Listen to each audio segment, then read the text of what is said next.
Welcome to I-24 News Sports Daily Magazine with all the latest scores and stories from the world of sports. Plenty of action coming your way today. We will take a look at the big players making the final preparations for the Australian Open. After all the trouble in the months ahead, the African Cup of Nations is now underway, and the one question everyone in the NBA is trying to answer: how do you stop the Atlanta Hawks? All this and much more coming up right now. We begin with tennis, and in just a few hours, the first Grand Slam of the year will begin in Melbourne Park. All the big names are already there making their final adjustments. Among them is, of course, world number one Novak Djokovic. For 3 years, Nola basically owned center court in Melbourne, winning successive titles between 2011 and 2013. But last year, he went down as early as the quarterfinal. He would naturally love to go higher this time, and every big journey begins with a small step. The small step for Djokovic would be beating Slovenia's Aljaž Benede in the first round, despite not knowing much about him. I don't know much, honestly. I know he's from Slovenia. I watched him play a little bit in. I think I caught a little bit of his match in Chennai. I think semifinals.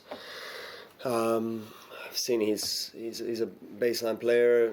Good solid two-handed backhand, and obviously he's going to be very motivated to perform well if we get to play on the center court. I'm sure it's going to be a unique experience for him, and it's got nothing to lose. For years, Djokovic has been one of the most popular players in the ATP, not only because of his great tennis. There's something else to him. This, for example.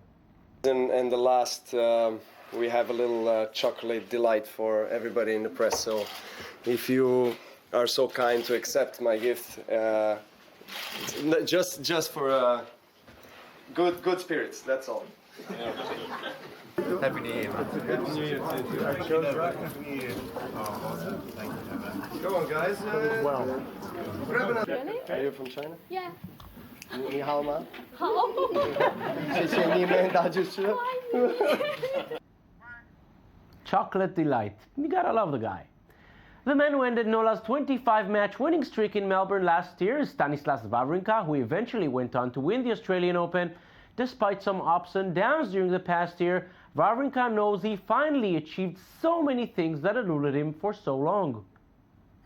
It's been a crazy 2014 years for me. Winning Grand Slam, Masters 1000, finishing with the Davis Cup trophy. That's something amazing as a tennis player. Something that can you can only dream about it. And for sure, it changed a lot. But again, it's been one long year with some up and down.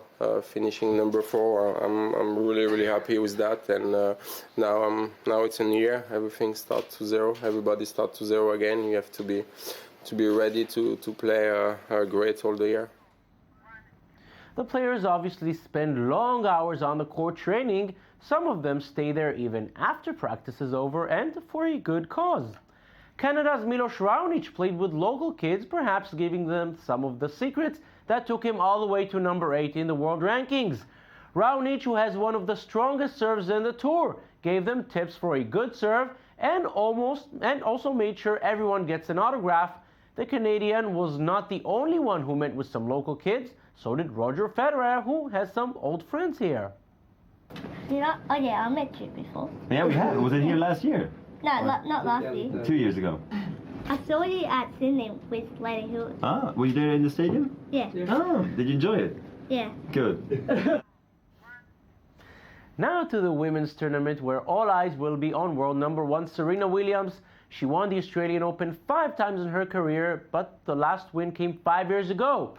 She has not been able to go past the quarterfinals since 2010, and after major disappointments in the past 4 years, she would love to finally do it again, this time 12 years after winning her first title in Melbourne. It would be really great. I've been going for number 6 for a number of years now, but it would be really special for me. I'll be really happy, and God, I would want it. I want it, I think, more than anyone else here, but that doesn't mean I'm going to get it, so I have to fight hard to get it. Last year's champion will not be on the court. Nali had the best run of her career exactly a year ago winning the Australian Open and reaching the number 2 in the WTA rankings, but chronic knee injuries forced her to retire. She may not be on the court, but she is still in Melbourne, and a certain figure of hers will remain in Australia after she returns to China, as she unveiled a wax statue of herself. Making the statue, which even includes her famous right knee strapping, was a long process. She had to pose for 4 straight hours while it was made, but she's happy with the results and was very happy to relive all the good memories. This is a very amazing moment for me, as not all the players can get a trophy of their beloved tournament. I saw many pictures of me from the last year's tournament and felt great about them, as those are type of approval and encouragement to me. Football now, and at least for now, things have calmed down a bit at Barcelona, meaning the team can focus on real football instead of the politics behind. They travel to La Coruña tonight to face the local team, and despite the turbulent times the club has been facing this year, they still find themselves in a relatively good position on all three fronts. Manager Luis Enrique knows how important it is for Barcelona to win some silverware this year after not winning anything last year, and he gets ready for the time of the season in which things are decided. Teníamos como objetivo, creo que lo he dicho muchas veces, Our goal was to reach February and March still able to win titles, and we are alive in all competitions. We have started in January Copa del Rey, a knockout rounds competition. In February we will have Champions League, which is also a knockout rounds tournament. We will wait and see how we do in both, and then in March we will see if we still have a chance to win La Liga. After all the trouble ahead, the host being changed just 2 months ahead, and teams being thrown out, back in, the African Cup of Nations finally began, but these were the first images seen by anyone coming to the host nation, Equatorial Guinea. Passengers arriving to the country were all checked for fever as soon as they landed, this to avoid the spread of the Ebola virus. They had to wait in line and had their fever checked before being allowed into Equatorial Guinea. Certainly not something we have seen before in international events, but it seems to be working. So far, no cases of Ebola were reported among the fans arriving to watch their teams. And now to the real reason everybody came to the tiny West African country, the actual football. The host nation was close to win the opening match after scoring in the first half, but a late equalizer by Congo meant this game ends in a 1-1 draw. Gabon won their first match, beating Burkina Faso 2-0. Dortmund's Pierre-Emerick Aubameyang scored for the first for Gabon. Group B starts playing today, with Zambia facing Congo, and Tunisia are expected to win their match against Cape Verde. One of the big favorites to win the title is Ghana, which has won it 4 times so far, but the last one came more than 30 years ago. They will not have an easy road as they face powerhouses Algeria and South Africa as early as the group stage, but with a very interesting new man in charge, everything is possible. They've already lifted the African Cup of Nations 4 times, but not since 1982. The Black Stars of Ghana have reached the semi-final stage of the last 4 Pan-Africa finals and are determined to go further this time. Everybody is expecting Ghana to win it at least. Once in how many years? Quite a long time. So we have to just stay focused and then do what we do best. And they'll have to do better than their disappointing group stage exit from the World Cup in Brazil last summer. Despite their shortcomings, Ghana ended 2014 as Africa's 5th best side and in 37th position in the FIFA World Rankings. And just weeks before the tournament kick-off, the Black Stars appointed a new coach, former Chelsea boss Avram Grant. With his arrival came the dismissal of midfielders Michael Essien, Kevin Prince Boateng and Solly Montari. The Israelis now relying on young blood, as well as some big names. He's a wonderful coach. He loves to each other. He made us aware that we have to be free and do whatever we want on the pitch. So we are coping with the tactics, and we hope we can continue like this and get it so fast so that we can tackle the tournament so fast. Drawn in the so-called group of death, with favourites Algeria, Senegal and South Africa, Ghana will be hoping their young guns come out firing if they are to succeed in their quest for a 5th Africa Cup of Nations title. NBA now, and the hottest team in the league, the Atlanta Hawks, travel to Chicago to face the Bulls. They are the two strongest teams in the Eastern Conference. The Bulls are relying on the very solid performances of Derrick Rose and Pau Gasol. That is not enough when you face the Hawks. Atlanta came into this game on the back of 11 consecutive wins, and they showed no intention of stopping it here. They led by 9 at halftime and never really let the Bulls get much closer. Kyle Korver with a 4-point play gives them an 11-point lead in the final quarter. Gasol tried to keep the home team alive. The Spanish big man had 22 points and 15 rebounds, but the visitors always had the offensive answers. 6-point game, 2.5 minutes to go. The Bulls desperately need a defensive stop, but they don't get it. Al Horford nails it. Hawks are now 12 in a row after winning 107-99. Hand-to-hand combat, Krav Maga, as it is known in Hebrew, is a popular sport in Israel. For some, it's something they started to develop while in the army. For others, just another form of self-protection.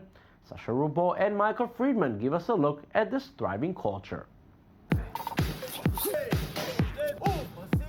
The Israeli Defense Force sport, Krav Maga, emerged in the 1950s under the leadership of Emi Lichtenfeld, a former wrestler who immigrated to Israel from Czechoslovakia. At present, the sport has more than 25,000 followers around the world, as well as in military and secret services that utilize self-defense. Kobe Lichtenstein is one of the greatest masters of this art, which he began practicing at a young age. I started Krav Maga at 3 years old. I was Emi's pupil, the man who was responsible for my success. He's my family and trained me. I began years ago, and it has been a part of my life until today. In 1990, when Kobe was 26 years old, the great master Lichtenfeld had him move to South America to develop the Israeli martial art and teach a variety of students. Brazil welcomed Krav Maga very well. Since many people are afraid to walk the streets there, this becomes a great opportunity for everyone. We had more than 10,000 students, whether civilian, police, or even soldiers. Krav Maga is important for people of all ages, whether young or old. It gives everyone a feeling of protection. Some are even over the age of 80. Kobe Lichtenstein has already used his athletic skills to defend himself. Unlike other martial arts, Krav Maga is primarily based on the principle of self-defense, whose main purpose is to stay unharmed. In addition to giving confidence, Krav Maga gives the ability to measure up to the reality of the street. If you can defend yourself against the dangers that you may meet on the street, then you'll get home in peace. And that is the main purpose of Krav Maga, to give students the opportunity to return home safe and sound.